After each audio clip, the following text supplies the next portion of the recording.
about the private cannabis clubs are fronts for illegal drug dealers, so the SAPS says in a news article written by Cannabis Africa. Well, it's on Cannabis Africa. What they're saying is the Western Cape Narcotics Squad commander says private cannabis clubs, PCCs, are nothing more than illegal fronts for trafficking cannabis. They can't even call it right. They're DPCs. They're private clubs. In an affidavit filed with the Western Cape High Court on the 8th of May 2021, in relation to the Hayes Club case, we all know about that, Top Cop Lieutenant Colonel Johan Smit argues that, so here's some points that we want to just put out there. SAPS is duty-bound to enforce the law, and until such time as the Health Department changes sections of the Drug Trafficking and Medicines Act, dealing in cannabis is a criminal offence. That's one. PCCs, again, are not legal until such time the law specifically states so. A close analysis of membership options offered by PCCs shows that they offer the general public the opportunity to buy cannabis rather than being exclusively available for members. And then here's the one that I found kind of settled this.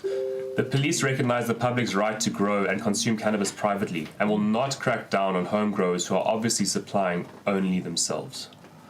So people are allowed to grow for themselves, but they're not allowed to grow for a family member or a friend who doesn't have the accessibility to grow for themselves. Well, they don't have the space or the fancy lights or the nutrients, whatever it might require to make their own plant. Well, they say in another part of the affidavit, and I haven't read the whole thing. It's like it's a bit stressful for all of us. We were saying today, because on Thursdays we have our Fields of Green for All team day, and we were all saying, have you read it? And and we were saying, no, we can't really face it because it's quite depressing.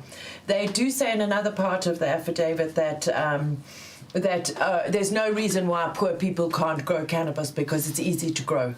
Yeah. That was one thing that really got me. But just going back to the second point that they said there is... not legal such time until the law specifically states so. So it says that until the Health Department, change the parts of the Drugs and Drug Trafficking Act and the Medicines Act. But that already shows an enormous amount of ignorance. The Medicines Act was changed last year in May. In May 2020, they descheduled cannabis, so it's got nothing to do with the Medicines Act, for goodness sake.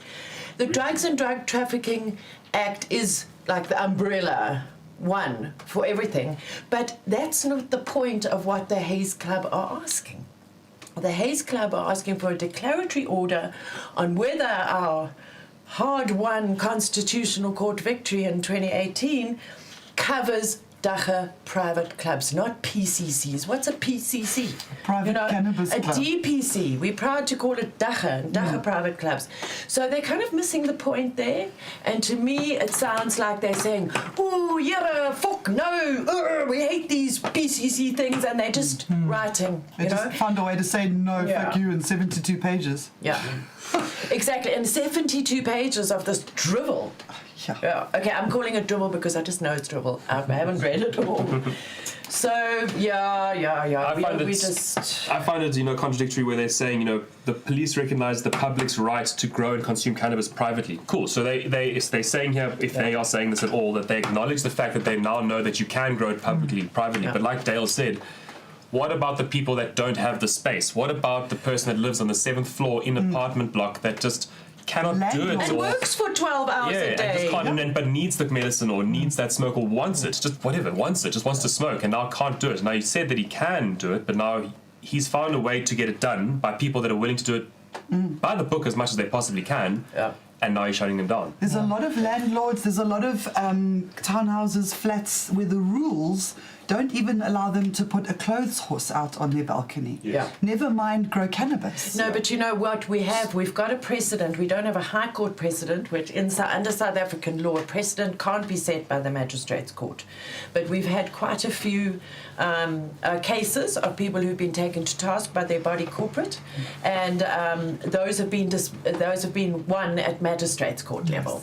So Craig Harvey, our Join the Queue lawyer, knows that pat. He says any body corporate problem, send it straight to him because he knows the argument pat.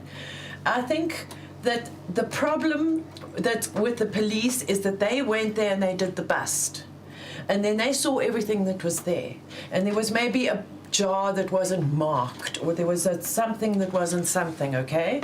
So maybe they didn't quite have all of their ducks in a row. But one must always remember that what we're fighting for is all the different types of DPCs. Yeah. And that is only one, where they say they are going for a member and the seed and whatever, and that's all tracked, and it's got QR codes, and it's got blockchain, and it's got all this. It's not going to happen in an informal settlement in South Africa. So that's a big hole in that as well, because they're only looking at the Haze Club. So we've got a little trick up our sleeve here at Fields of Green for All when it comes to the Haze Club case, but we're going to keep you hanging. We're going to keep it right We're up going our to keep you sleeve. hanging. Yeah, but we will always. It's a case of great importance to us. So whenever there's any news, we'll always tell you here on the Hotbox show, and of course on our Fields of Green for All blog. Yeah, check out the link that we've put as well in the video, and follow our websites and our Facebook page to get more information if you want to read more about it yourself.